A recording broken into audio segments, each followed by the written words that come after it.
Dak Prescott used to be sympathetic. Now I'm over him. Let's bring in Nick Wright. First things first, brought to you by Mercedes-Benz, the best or nothing on the Cowherd Global Satellite Network. Okay, so Dak wants to be paid, according to a story this morning, better than Russell Wilson. Russell Wilson has 100 touchdown passes in 3 years. Nobody's close in the league. I have come to the point now, I think I've come to your side. I'll just go with Andy Dalton. I'm done with it. It's nonsense to me. Well, I mean, I can imagine what you thought about the story.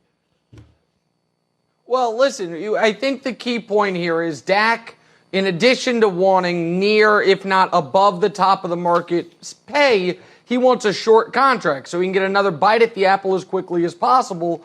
And the latest report is that he didn't want the 5th year. And if he wanted the 5th year, it's going to have to be something obscene, the Patrick Mahomes territory of we're talking $45 million.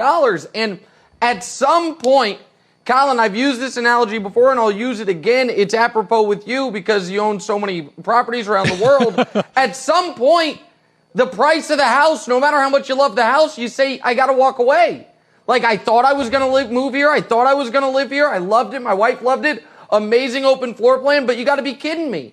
And if you're not going to negotiate in good faith, then at some point you've got to walk away. And so we have been dealing with these Dak Prescott negotiations, Colin, for 16 months. I don't know why people think they're all of a sudden going to get resolved in the next 56 days, because that's how long until the deadline hits to where he just plays this year under the franchise tag. And I think that's where this is headed, Colin. Yeah, I don't disagree with you.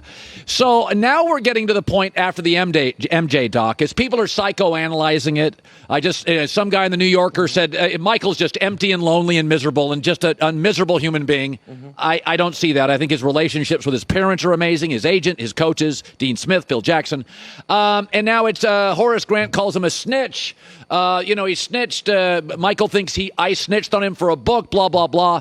I think we're trying to psychoanalyze Michael. I think he's great, and I think he's absurdly competitive, and that ticks off people. That's how I see it. Your thoughts?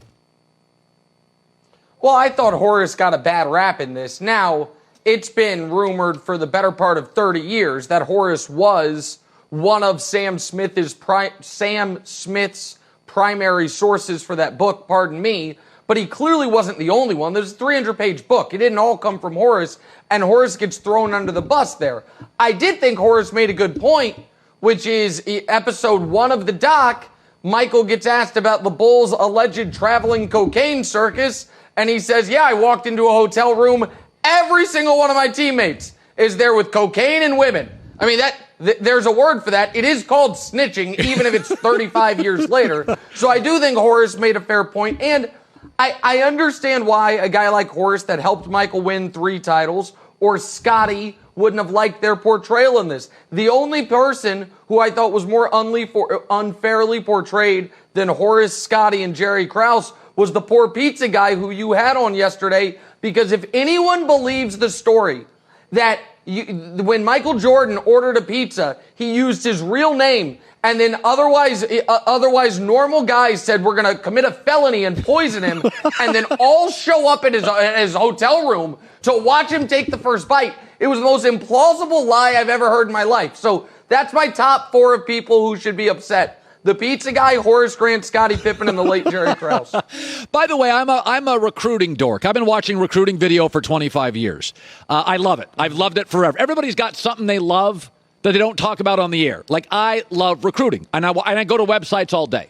One of the things I've always seen is a lot of kids in high school are great high school players because they're simply bigger and stronger. Jadeveon Clowney, he's just bigger and stronger, and he bulldozes people. And then he can do a little bit of that in college.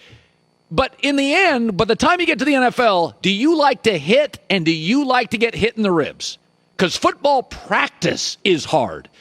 LeBron James, despite his physical stature, has never been in an NBA fight, doesn't appear to really like it. He doesn't like playing center. Now, was he a great high school player? Yeah. Could he have been a really good college player? Mm-hmm. The idea, because he would have been a tight end, he would line up and have, Khalil Mack over the top of him, wanting to dislocate his head from his shoulders, and he'd be like, oh, I just love physical play, is silly. LeBron's a great basketball player. He would have never been a great NFL player. And I know you're furious at this. Okay, well, listen.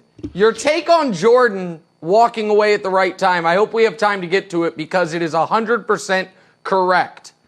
Your take on this is 100% incorrect. The person who should be most relieved that the NBA came back in 2011 is actually Jason Witten, because Jason Witten would have been out about 600 catches, 6,000 yards, and 36 touchdowns because LeBron would have gone to Dallas and taken his job. Colin, you should know this as well as anybody. On that wonderful Sunday NFL pregame show, who do you sit across from? What great-looking, all-time great Kansas City Chief do you sit across from every Sunday morning during football season? Tony Gonzalez. It's Tony Gonzalez, right? Yeah, Tony Gonzalez. Is he a guy, listen, you know him better than me. He fight a lot. He a guy who's got the face of a guy who's like just been in a bunch of barroom brawls. Did he make his money in the NFL out-muscling Khalil Mack? Or was he super tall, very fast, soft hands, great athlete, and had 125 touchdown catches? Because I think that's how he did it. So, and the fact that you're like, well, LeBron once upon a time didn't post up J.J. Barea, therefore he couldn't follow the Tony Gonzalez, Jimmy Graham line to great NFL tight end, it's just lunacy. I don't think you really believe it, and I'm going to do something I never do. I just don't think you fully thought out the take. I think you heard it, you're like, football's stupid, I'll talk about my recruiting thing. You didn't fully think out the take, and now you realize, oh, he probably could have been Tony Gonzalez, you know, one of the 3 greatest tight ends ever. So, yeah, I think you're wrong. Oh, by the way, Tony Gonzalez, to his credit, loved blocking. And I'm not joking. Despite that pretty face, he loved physical play, loved blocking. And that's my take on LeBron. He would just be like, I ain't doing the blocking thing. It hurts. All right, finally. You said I had some brilliant take. Can you talk about that for once? Yes. What was my brilliant take? I'd like to hear that. Yes, please. You are 1,000% correct that Phil Jackson did Michael Jordan an enormous favor by walking away after championship 6. Not only because I think they would have made the finals. Remember 99, that's the year the 8 seed Knicks made the finals. Yep. The Bulls, I think, would have made the finals. And they would have lost to Duncan and Robinson because they never had to go up against a great center in the finals with Jordan. And the next year, Shaq started making the finals. So they wouldn't have won another title. And everyone loves, for some reason, people think 6 for 6 is better than if you were 6 for 7 or 6 for 8. But the other reason it was great is because I believe, and this might be a somewhat controversial opinion, I believe the single greatest game of Michael Jordan's career was Game 6, 98 finals against Utah.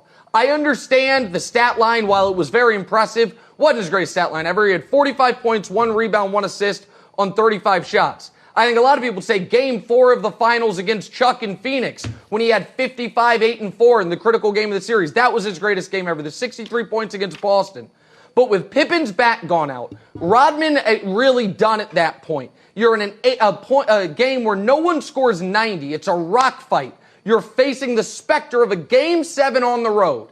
And not only do you score over half of your team's points, but the way the final minute goes is 2 Jordan free throws, Jordan layup, Jordan steal, Jordan shot, Jordan career in Chicago over. It was the greatest game he ever played as a Bull, the greatest finish to any athlete's career ever, if we're going to pretend the Wizards years didn't happen, which I'm fine with, by the way. And the story, even if he would have accomplished more, Colin, the story wouldn't have been as good. And what Michael has going for him in the LeBron Jordan discussion is Michael's story is better. I don't believe he's a better player, but his story is more poetic, if you will, and that changes if they come back and they lose in 99. So I totally agree with you on that. And I think that Game 6 in 98 is the greatest game he ever played. By the way, I agree. I had this conversation either with Goulet or Joy or somebody off the air the other day. That team was so challenged offensively in Chicago. They were 9th in scoring that year with Michael Jordan. Yep. And then when Pippen fell apart, it was basically Michael in the toughest NBA arena against 2 Hall of Famers and a Hall of Fame coach. Totally agree. Finally on a take. Nick Wright, first things first. Good talking to you, buddy. Hi, everybody. Thanks for watching. Subscribe here to get the latest from the show. Also, be sure to check out more of the best clips from The Herd or go watch a few segments from other shows on FS1.